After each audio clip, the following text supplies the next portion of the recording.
දන්නවද pizza කෑවොත් blood sugar level එකට මොකද වෙන්නේ කියලා? ඇත්තටම කිව්වොත් හරියට මම දන්නේ නැහැ. අද බලන්න. අද අපි කණ්ඩ යන්නේ පීසා හට් එකේ පර්සනල් පෑන්ට් පීසා එකක්. මේකේ කැලරි 600ක් විතර තියෙනවා. කාබෝහයිඩ්‍රේට් ග්‍රෑම් 70ක් වගේ. ෆැට් ග්‍රෑම් 20ක් විතර ඇති. ප්‍රෝටීන් ග්‍රෑම් 20ක් විතර තියෙනවා. හරි අපි බලමු දැන් පීසා එක කාලා ටිකක් කාලා ගොඩක් වෙලා කොහොමද ෂුගර් ලෙවල්ස් වෙනස් වෙලා තියෙන්නේ කියලා අපි බලමු. දැන් බ්ලඩ් ෂුගර් මීටරේ මොකද කියන්නේ? පාන් වලට වඩා පීසා එකේ ෂුගර් ස්පයික් එකේ ප්‍රධාන වෙනස්කම් දෙකක් දකින්න පුළුවන් වුණා. පළවෙනි එක තමයි මේකේ ඩබල් ස්පයික් එකක් ආවා. ඒ වගේමයි ගොඩක් වෙලා ගියා ආය බේස් ලයින් එකට එන්න. මේකේ මැක්සිමම් සුගර් ස්පයික් එක ආවේ 48යි.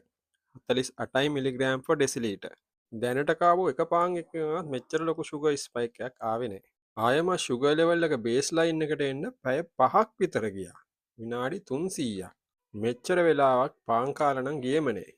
මේකේ කාබෝහයිඩ්‍රේට් වගේම ෆැට් ටිකුත් වැඩිපුර තියෙන හින්දා වෙන්න ඇති මෙහෙම එන්න ඇත්තේ. මේකේ අපි කෑවේ පීසා එක විතරයි. තවත් ඇඩිෂනල් ಜಾති කෑවනම් ගොඩක් ಜಾති මීට වඩා වෙනස් වෙයි. ඔන්න පීසා කනකොට දැනගෙන කන්න.